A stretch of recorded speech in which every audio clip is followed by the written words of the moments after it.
mga manay. Magluluto tayo ng ampalaya. Binatok ngayon.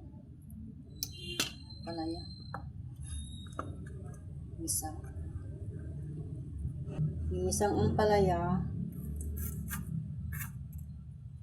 Hindi ko na kumain yun. Lagyan ko ng itlog.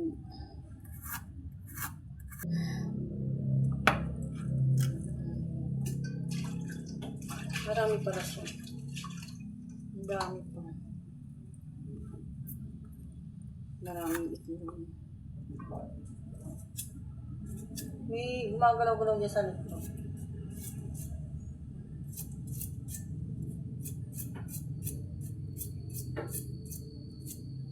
Bago tayo magluto kasi madali nang dumilim.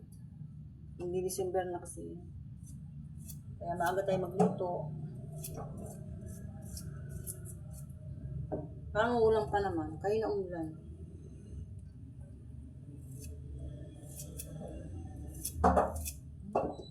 Laglag.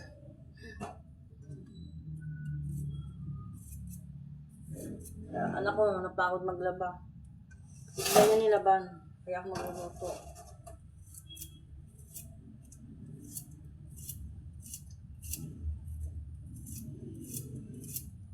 Nakatulog.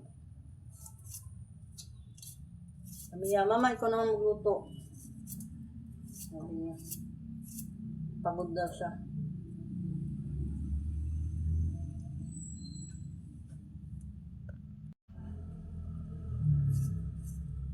Dahil lang magluto.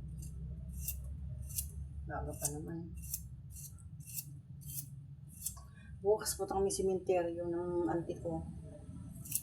Sa amin yung puntod ng nanay ko, tatay ko, kapatid ko, chewing ko, yan.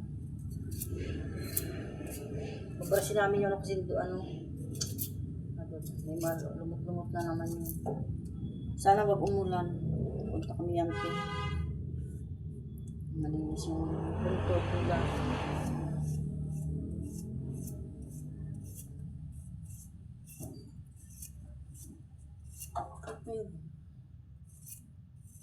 Uulan na naman.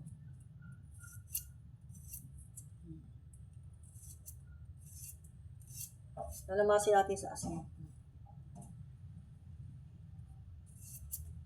Para patanggal yung kanyang